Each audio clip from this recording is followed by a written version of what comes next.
महाराष्ट्र और झारखंड के बड़े चुनाव के बीच उत्तर प्रदेश में एक छोटा चुनाव हो रहा है।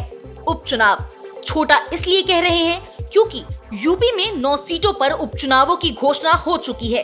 कहने को ये चुनाव छोटा है, लेकिन लड़ाई काफी ज्यादा बड़ी है। ये लड़ाई प्रतिष्ठा की लड़ाई है। इस चुनाव में जीत हार से सरकार पर कोई असर नहीं पड़ेगा, लेकिन इस चुनाव से 2027 के चुनाव का रास्ता जरूर तय होगा। वहीं उपचुनाव में कसाकसी के बीच इंडिया गठबंधन ने एक बड़ा फैसला किया है।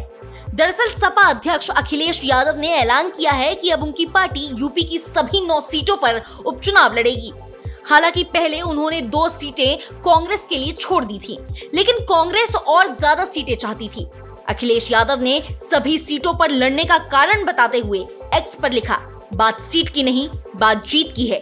इस रणनीति के तहत इंडिया गठबंधन के संयुक्त प्रत्याशी सभी 9 सीटों पर समाजवादी पार्टी के चुनाव चिन्ह साइकिल के निशान पर चुनाव लड़ेंगे।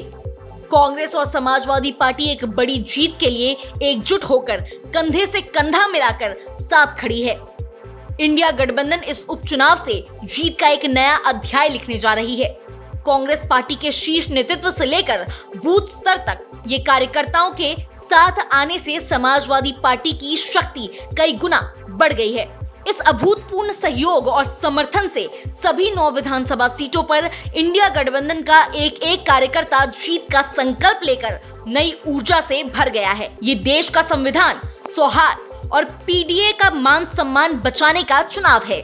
इसलिए हमारी सबसे अपील है कि एक भी वोट ना घटने पाए, एक भी वोट ना बटने पाए। देश हित में इंडिया गठबंधन की सद्भाव भरी ये एकता और एकजुटता आज भी नया इतिहास लिखेगी और कल भी।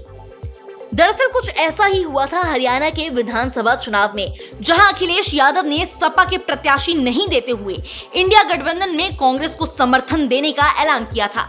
हालांकि वहां इसके बावजूद कांग्रेस को जीत नहीं मिली और बीजेपी लगातार तीसरी बार सत्ता में वापस लौट आई। अब यूपी में भी अखिलेश यादव के नेतृत्व में इंडिया गठबंधन इसी फॉर्मूले पर चल रही है, जिसका ऐलान सपा चीफ ने खुद कर दिया है। बता दें, यूपी में 10 विधानसभा सीटें खाली हैं।